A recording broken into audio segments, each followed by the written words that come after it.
Celtic right there. Oh, I look like a black leprechaun. Okay, shit, let's do this. All right. Welcome to another new. Wait a minute. Welcome to another new.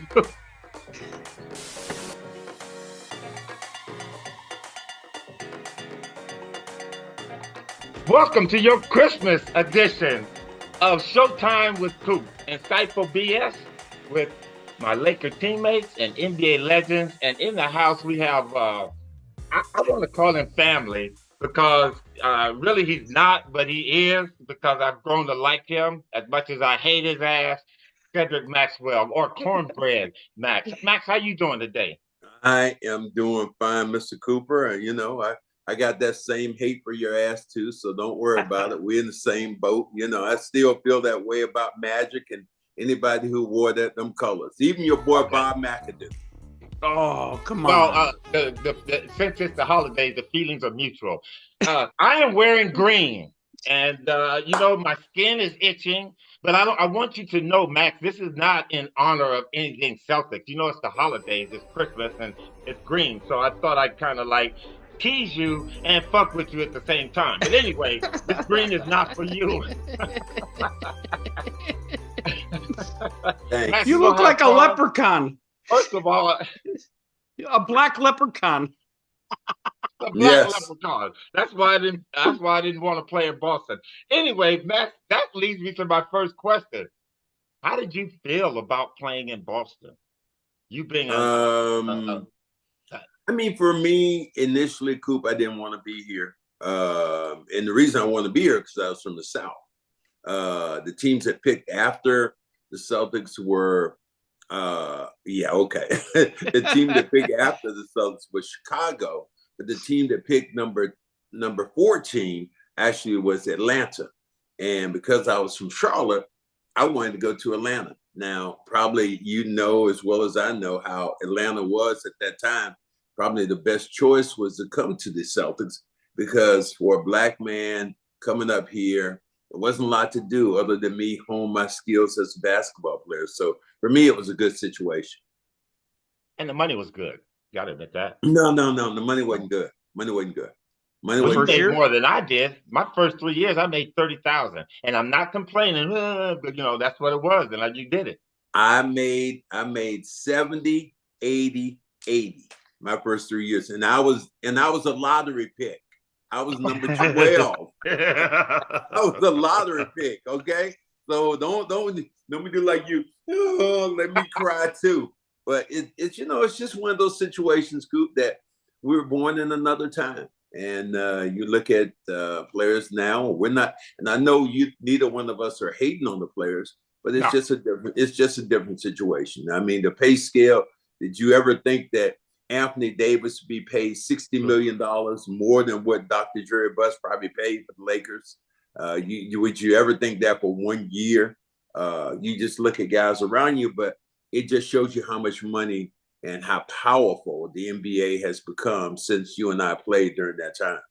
But Max, I look at it like this, is that we actually brought, that group, everybody in the 80s that played, we brought the NBA to the forefront, what it meant to be like the team, camaraderie, passion of the game, the championship attitude. And that's the next question I want to ask you. Tell us a little bit, because I'm going to let you know, and not just about us, but about your season, your March, the championship attitude that it took for you guys to develop that and to obviously win championships. Well, for us to get Larry Bird and Kevin McHale and Robert Parrish and have Dennis Johnson and have a group like that. The only thing that pissed us off about that, Coop, was just the way you guys talked about us. We weren't black enough for you. And that pissed us the hell off. I mean, the black players, it's like you guys totally insulted us as black men over here playing. Because like, what y'all doing? Y'all turncoats. Now, we don't choose your team in the NBA. Your team chooses you, but that's all we can hear from you guys. Oh, was it Uncle Tom or something? Oh my God, we heard that all the time. That just wasn't us. That was the rest of the league. We talking about just us. Well, I ain't talking about the rest of the league, Michael Cooper. I'm not talking about the rest of the league. I'm talking about you asses over there with the Lakers. And you in particular, because you always call my guy ML Carr Fiddler. You always call them from Roots. I always remember that. Like, oh, damn Fiddler over there playing the Uncle Charlie role over there. It's like, these dudes right here, they do not respect us as just players. So if there was a thing that pissed us off about you Lakers, that was it. And that you were in beautiful Hollywood, and you guys had the air conditioned building. You played in the Forum. You had dancers. You had Dancing Barry. You guys had all the stuff that came along with the NBA that we didn't have. We didn't have that. Max, y'all had that respect of the basketball game, and that was the one thing that maybe that's what we were jealous about. I know I was, because you know what? Playing in Boston Garden was close to me, a sacred place like the Madison Square Garden. And being in Boston, I mean, we eventually made the Forum that kind of groundwork for us, sacred. But that's what we envied that you guys had, and all them championship banners up ahead over your head, and that made us mad, man. Yeah, I'm sure. I mean, that's the way it was, Coop. I mean, when you played in that era, we didn't like right now. You and I are playing buddy, laughing and shit. We didn't do that, man. I saw Maurice Cheeks the other day at a game. I felt like I got evil. I felt like I wanted to punch his ass. So, hey, Matt, even in your old age, huh? Yeah, I mean, that's how I feel about James Worthy. I mean, all your guys right now, I feel the same way about them. It's nothing's really changed. But here's the biggest thing about it. Somebody did a podcast the other day with Stephen A. Smith. And what I did, I asked him Mount Rushmore. And the Mount Rushmore, I think he had Michael Jordan, he had Ali, he had, I think, who was he? I think he had, who else he had Bill Russell. But then the fourth one was the one that killed me. Yeah. He went to your guy, Irvin Cheesy Johnson. And I about wanted to throw up, but I understood where he was coming from, because as much as I hate Magic, I have the most respect for him. But not only what he did for, basketball, but really what he did for the Black community, and what he did for the HIV community, and what he did for a lot of people who were, who were downtrodden. Magic has done an unbelievable job of that. So on that side, I got to give him his props. So when Stephen A. Smith put him in as a fourth person on his Mount Rushmore, I was a little surprised, but after I thought about it, I still had to give him kudos. Let me ask you guys. Go ahead, Coop. Go ahead. Sorry. No, go ahead, Nick. I want to ask you guys a question. Somebody posed this to me on Twitter the other day. If you're starting a team today and you had the choice of Larry Bird, Bill Russell, Kareem Abdul-Jabbar, Bill Walton, or Magic Johnson, who would you pick? One player to start with. Go ahead, Max. No, you go ahead, Coop. I'm going to go out for you. I'm going to pick Kareem Abdul-Jabbar. I think he's the greatest basketball player. He has an unstoppable shot. He hooked the Celtics into oblivion every time we played them. Well, not every time, but championship. Yeah. But you know what? People have a tendency to forget how great of a player Kareem was going back when he was 15, 16 years old at Power Memorial. Kareem could handle the basketball. Kareem, he could do everything. And for me, he's the guy I'm going to start my team with. I wouldn't be far off from that, but I'll always give a wild card. The best player that I ever played with would have been Hakeem Olajuwon. That wasn't one of the choices. Well, I don't care. I said I'm giving my wild card. Go ahead. Look, when I go with Kareem and I go with Olajuwon, because as you know, Olajuwon controlled more of the game than anybody in the history of the NBA. He was not only great offensively, but for those years, Coop, he was a beast defensively. I mean, we talk about Michael Jordan controlling the game, defensively, great defensive player, but he didn't control the game defensively. What Olajuwon did, control the game defensively and offensively like nobody has ever done. Well, that's what you talk about in Kareem. You got to remember, Kareem led the league in block shots. So, man, I ain't giving Kareem shit. I love Kareem. But that dude, they hip the hell out of you. You know if you be coming in for a layup, that motherfucker throw his damn hip out and knock you off and swear this is his look, Coop. This is it right here. Hey, goddamn, you didn't know you fouled, man. Max, you know what? Late in your career. That kind of anger and animosity is not good for your high blood pressure. You know that. In the holiday season, too. It's the holiday season. At our age. It's Hanukkah. Lipton. I'm having hot tea while I talk to you, okay? And Cooper, how about this? It's black, okay? But guys, wait a minute. Because Kareem, who would be probably, well, when I looked at that cluster, I was torn between Kareem and Magic, to be honest, because Magic could do everything. Max, I didn't pick Bird. It was going to be Magic or Kareem. Magic couldn't do everything. Magic couldn't defend. That's why you got that dude beside you who might end up being a Hall of Famer, because Magic wasn't a defender. That's a good point. He made steals, just like Larry Bird. Double teamer, no? He was a great. Larry Bird made all defensive team, but he did it because he played the zone and he had these other guys around him. So Magic on that side, I can't give Magic those kudos. He was, if I had to pick my offensive guy running the team, he'd be the one. But defensively, nah. We used to love to go at Cheesy. We had plans of doing that every time we saw him. That's who we were. Really? Like in the locker room, you were saying you're going to go at him? Why, you think he was mentally weak or what? That dude, well, he was early. Dude, wait a minute. That dude couldn't guard water, and also Bob McAdoo couldn't guard water. Those are my two guys. But they couldn't catch a cold, Coop. Come on. No, they were not. Magic was not a good one-on-one defensive player. But what he was he's a great team defensive player. Bird. And we used him to do double teams because his hands was quick. So, you know what, Max? Larry wasn't that good. You know, we used to call Larry Lemon. We go at him because that's why y'all trying to put him on me. I never heard that. Larry Lemon? I never heard that. Larry didn't have to guard James Worthy. Larry wasn't guarding me. And Larry, we put Larry over there on Kurt Rambis. That's who Larry guarded. Kurt Rambis. How was Kurt Rambis going to score? When? What time? What if Bill try to guard me? And you know what? The one game he guarded me, Max, he used to say, shoot it. I had my high on him, 31 points against Boston. That's my career.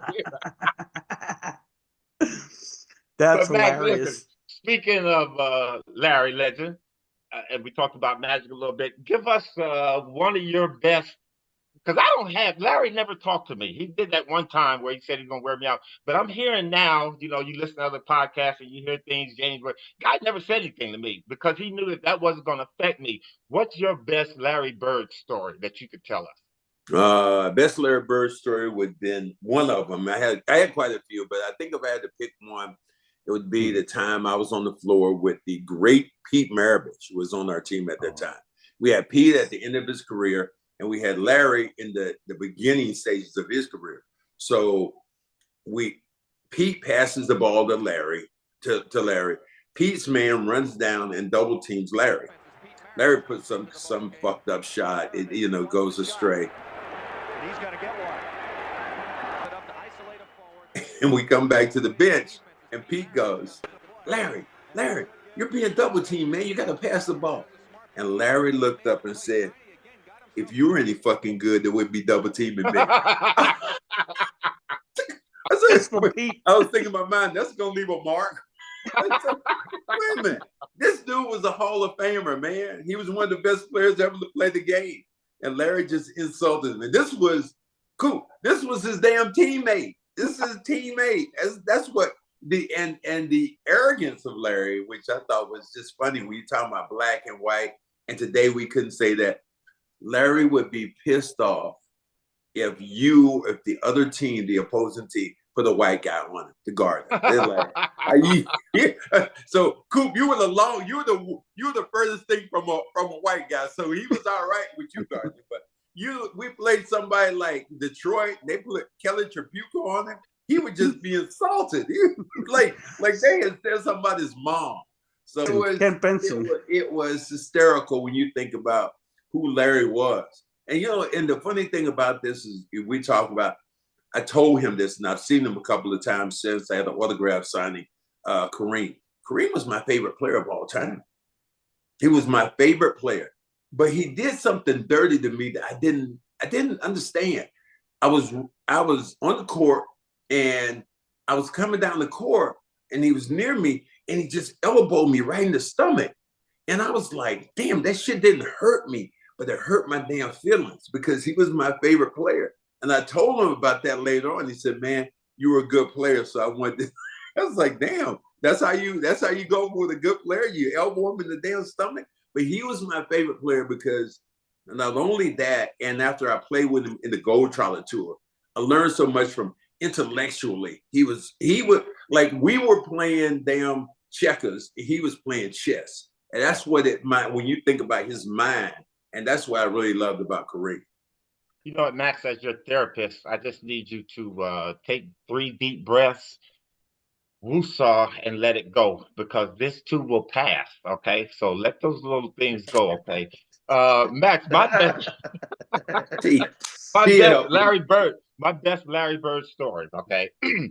85, 86, we're in the All-Star game, you know, the festivity they have that Saturday, 3-point shooting contest. I think we're in Dallas in 85, might have been in Seattle 86 or vice versa.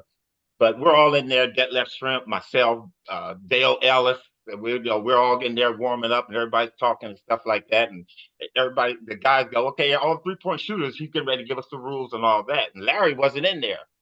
So the guy got everybody sit down and Larry walks in. And we thought he was going to come in and sit down.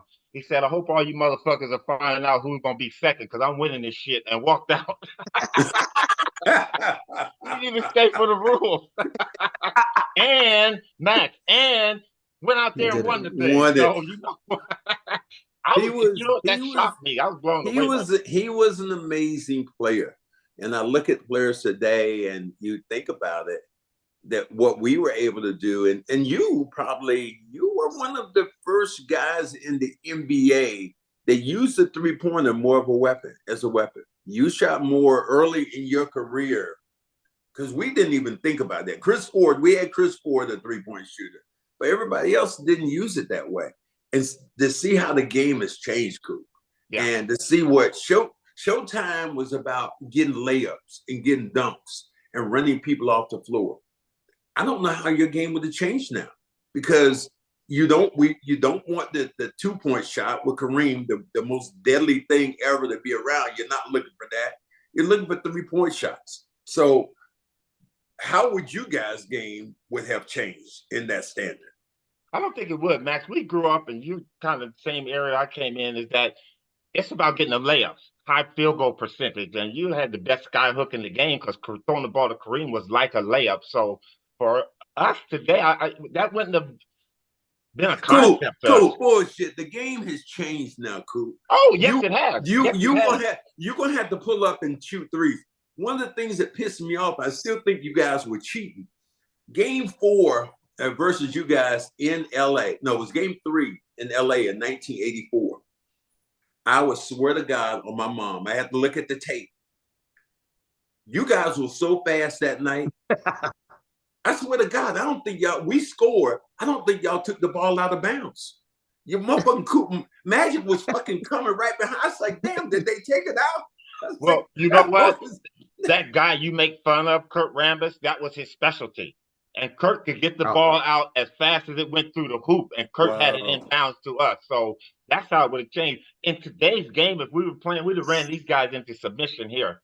We would have gotten layups and everything. Now, it would have been tough to deal with teams like Golden State at a high, or Sacramento, high 3-point frequency team, because if they're knocking them down. But I don't believe that these guys, because we were better attention to detail to our defense, and that, Fox and Curry, they're not going to get a whole bunch of looks at threes. We're going to make them guys drive to the basket. We're going to take that 3-point shooting. But the reason I became a good 3-point shooter, Max, because they put Larry on me and I wasn't shooting it. Kareem, them, Magic, them, no listen. And other players used to say, Coop, you got to shoot the ball. You got to shoot. So one summer I spent shooting threes, and that kind of built up my confidence. Well, it's Christmas time. Let's give the audience who's the best team right now in basketball? That's an easy answer. Listen.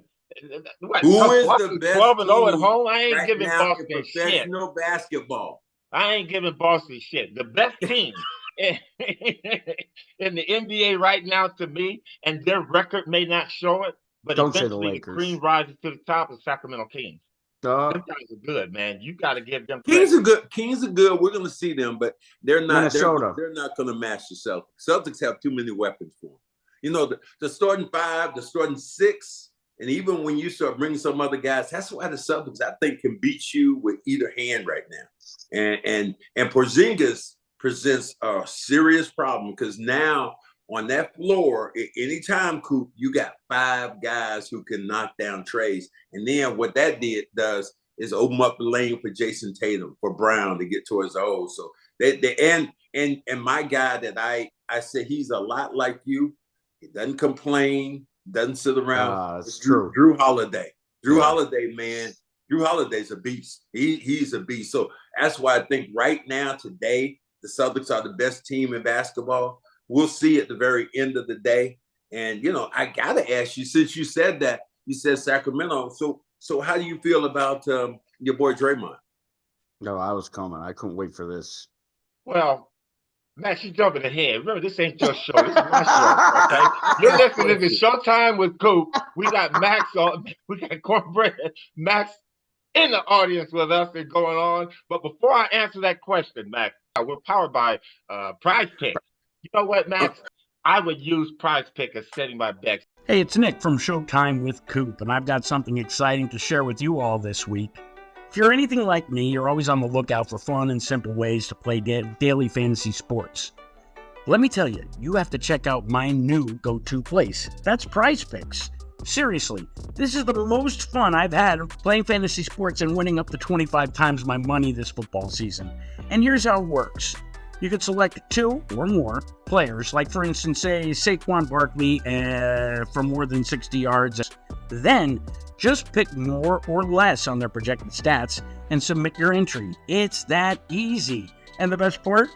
It's just you against the numbers. No pros, no sharks, no tricks, right? It's just you against the established numbers. Recently, I tried out their weekly promotion, and you know what? Taco Tuesday is where it's at. Every Tuesday, PrizePicks discounts select player projections up to 25% to give even more value.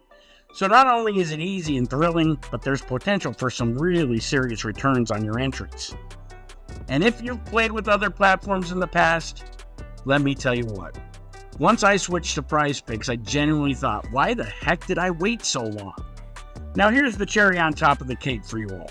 Go to prizepicks.com/CLNS and use the code CLNS for a first-time deposit match up to $100. Yep, you heard that right, folks. Again, that's prizepicks.com/CLNS. Use the code CLNS. Max, right now at this show, we got a lightning round, okay? Okay. People I'm going to ask you about, all right? Okay. Kareem Abdul-Jabbar. Tell me something about him, good or bad or indifferent. The most intellectual, most dangerous guy ever to play the game. One of the smartest people ever to play the game, and that's how I look at it's Kareem. One of the top 5 players ever to play the game. AC Green. Not impressed. James Worthy. James, big time. Oh, you wait a minute. Look, you want to go a little time James or big time? I'm going with big game. Big game, okay. James Worthy. When he became big game James later on, but when we played him in 80, he was little game James then. Fantastic player. One of the quickest steps ever, maybe as a power forward in the NBA. I mean, lightning fast. Right down the street from me in Charlotte, Gastonia, North Carolina. If I had met him in any other uniform, I would have liked him as a friend. But right now, fuck him. Kurt Rambis. Why? Kurt Rambis, he took the ball out fast. What am I going to say about Kurt? Give me another name, Coop. That kid even give your ass the business. Mitch Kupchak. Whoa. Wait a minute, buddy. Wait a minute. Is this the same guy in Game 7 I had 24, 8, and 8 on? There we go. That's what you're talking about? Listen, Mitch Kupchak. Mitch Kupchak I love because he's from Carolina. And I saw him playing rugged, tough guy. Probably been a better player if he hadn't got injured. I mean, he got injured, and that took away some of the skill set that he had. Okay. I got one for both of you. Lonnie Shelton. Oof. You go ahead, Coop, because I got too much to say about that guy. Listen, one of the real true enforcers of the game, next to Maurice Lucas, Lonnie Shelton. If you weren't on his team or wearing that supersonic jersey, Lonnie couldn't stand you. Knew him off the court, great guy, beautiful guy, nice, talk to him and stuff like that. But on the court, an illegal pick setter, always threw his fat ass out there and knocked you around. Would give you an elbow in the beat of a heartbeat, would give you an elbow, and became a pretty good shooter. That's the reason why the Sonics were so good. Granted, they had them other than Sigma, Gus Williams, DJ, but they would not have been as fearful as they was because Lonnie Shelton was a scary man. Yeah, Lonnie was. He was by far in my eyes, and I told him that. I said, he elbowed me one time. I said, let me say this to you, because I knew he wanted to fight. And I don't only want to fight one time. So I told him, I said, I'm going to tell this to you one time, you understand it. I'm not going to fight you.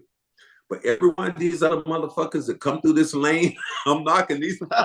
Every time you hit me, I'm hitting this other dude beside me. So when Hanslick and all them guys came through the lane, after he hit me, I'd hit them. I said, I told you. I told you. So we learned like to punk, be, man. You gonna punk out like that, dude? You didn't fight Lonnie. Cool. I wanted to fight one time. I would fight you in this league one time. I didn't care who you were, but this dude wanted to fight you every time. I wasn't built for that. Cedric Maxwell wasn't built. He was built for one round. That's it. One round. I'm not going 12. Do you know what that man did to Buck Williams? He chased that man all the way around the arena, beating his ass. I'm like, I don't want to be thought of like that. So I told him, I said, I'm not fighting you. But the rest of these dudes right here, every time you hit me, I'm knocking one of them out. That's great. Anyway, moving on to the next subject. You had asked a question about Draymond Green. Yeah. Max, I really feel sorry for that young man. I think he has a problem. Some kind of problem, something is going on. But that play that he did against Nurkic deserved for him to be suspended for 25 years. Yes, Nurkic was kind of getting on him. I kind of understand what he was trying to do, that move like that. But to just full-fledged swing, and he probably, in his heart, he probably didn't mean to do it. But that guy has to pay a benefit, man. He has to pay the penalty. And it's sad because he's hurting his team, a very good Golden State team. Yeah, they're on their last leg, but they could still do something this year. But without him, not going to be any good. But I think he should be suspended for.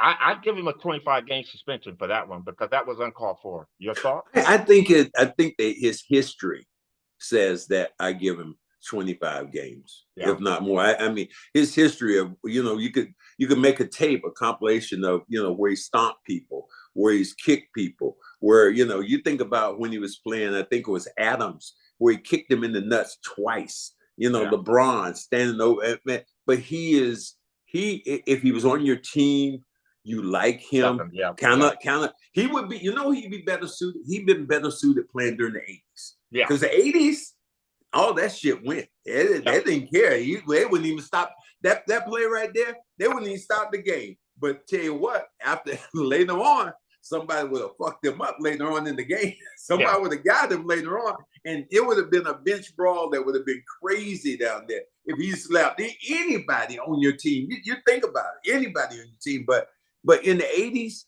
he could have done all that. It wouldn't even have been a big deal.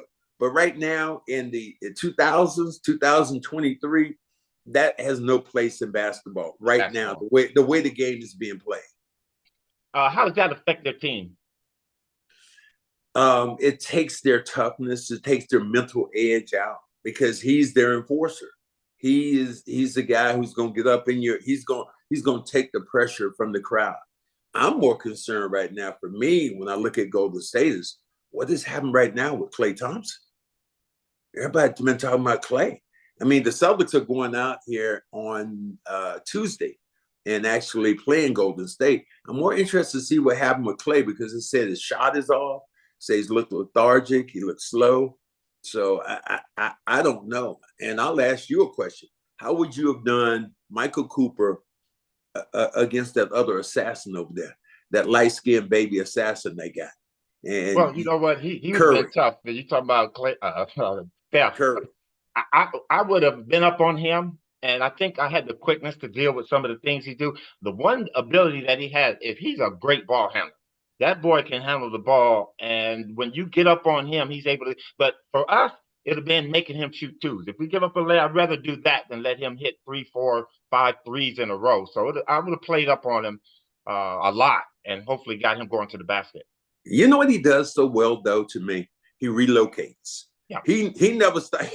I mean, I'm trying to think of during that era that somebody who never stopped, like John Havlicek, never stopped.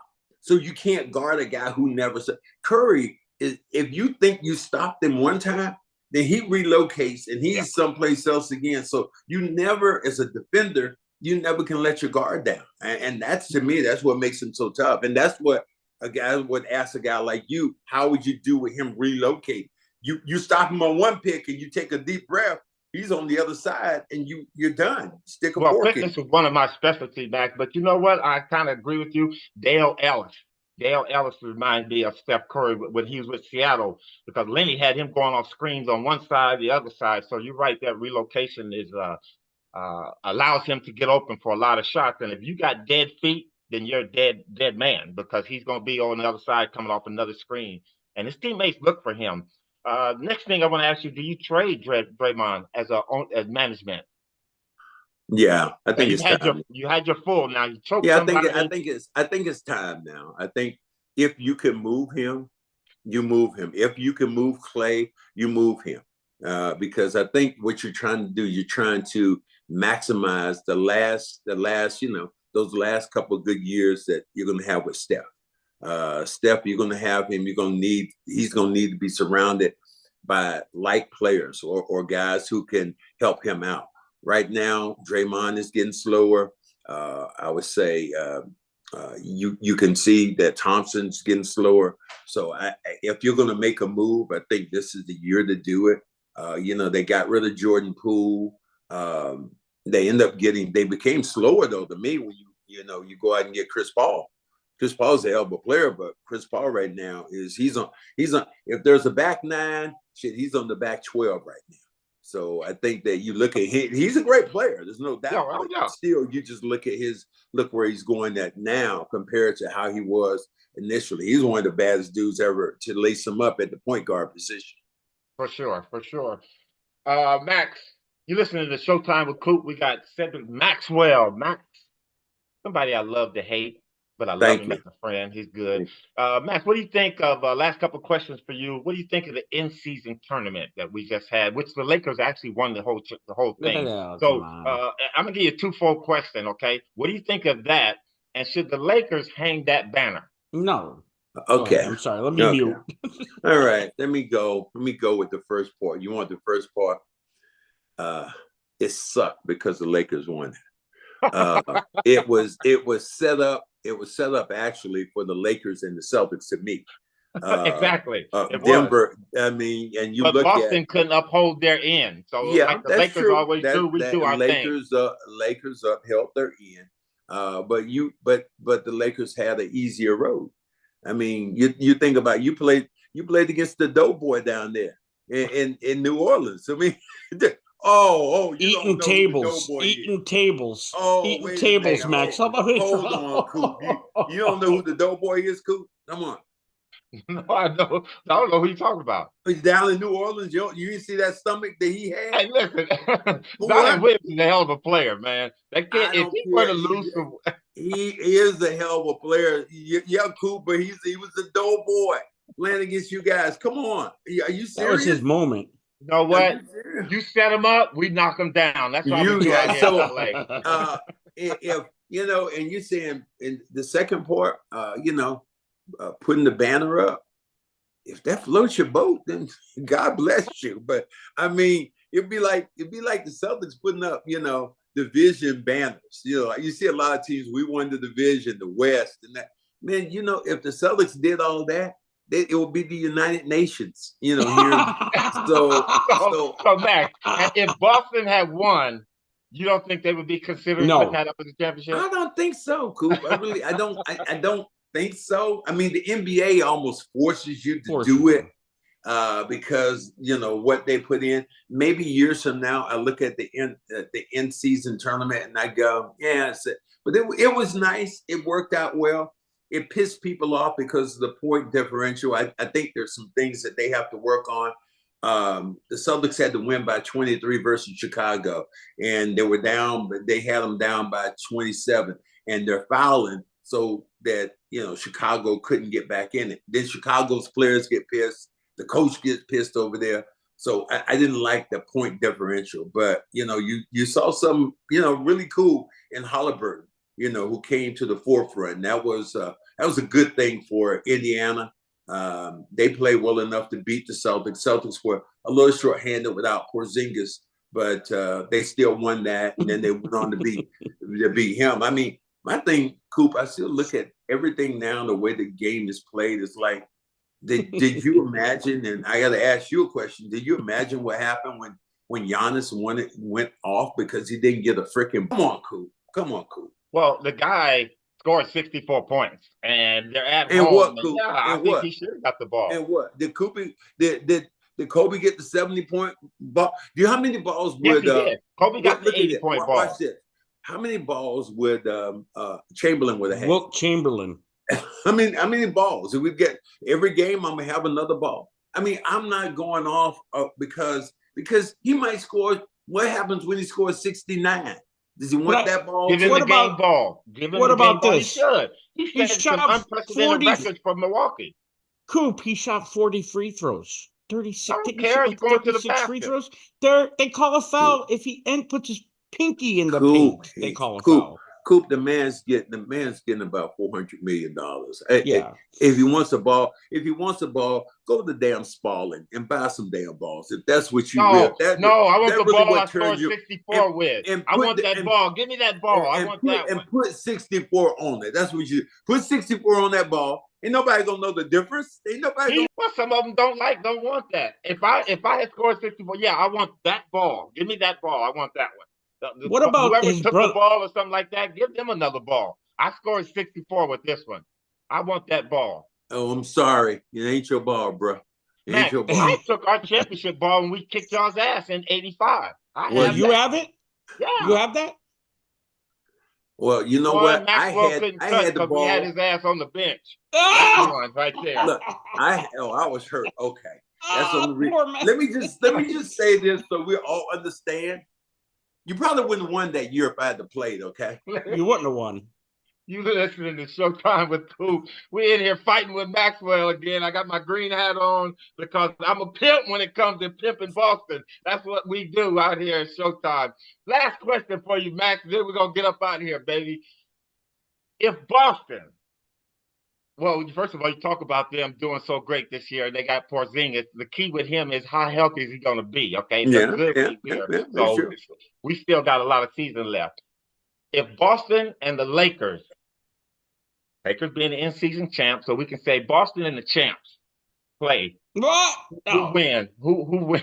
Coop, I can't believe you would talk about health of a player when you got street clothes over there. Why and would you're you paying them all that money. You're paying them all that money. Coop, why would you even mention that? You got one of the guys. Because I love my Lakers. I love my Lakers. I know you love your Lakers. Not the king. The king will be there when it's showtime. Look, let's do this. Let's give that dude credit. Let's give him credit. Okay, let's give LeBron James credit for being one of the greatest of all time. If we want to say he's the GOAT now, especially when you start looking at his longevity, what he's doing right now is absolutely amazing to me. I thought there was going to be a point where he was just going to do just like all the rest of us. You get to a hill, you get to that top of that mountain, and your ass fall off. He hasn't done that, and there's credit to him. But here's my problem with that. I don't think you can have your best player at 39, almost 40 years old for a regular season, and at the end of the season, having all that in the tank. Eventually, we don't give a damn what it was. Father Time has not lost shit. I don't give a damn, Coop. Father Time ain't lost shit. If LeBron James wins the championship this year with that team at his age, I'm gonna be like this.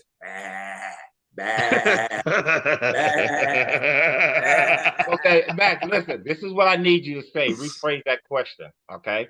I want you to say, if the king is there at the end, can you please say it that way? Not king, the king. And look, you don't have to tell somebody who's from the South about fucking up words, okay? I can go, if the king is there, what will the king do? I'm not sure if the king is going to be there because of those teams that he's going to have to play. Sacramento is going to be a shitload for you guys to beat because of the way they run up and down. They're going to take your legs because of the way how fast paced they are.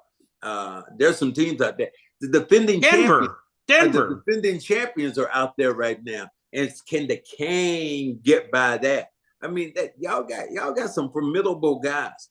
And the Celtics at the same time, because to me, the guy who's playing the best ball right now is Joel Embiid. He's the most dominant guy right now in the NBA. So there's a lot of questions, but I still believe that the Celtics have more weapons than Philly.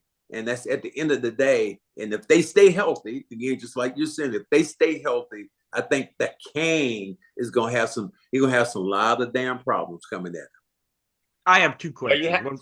One for each of you, quick. Coop. Where now LeBron's there 4 years, right? Won championship, in season 2.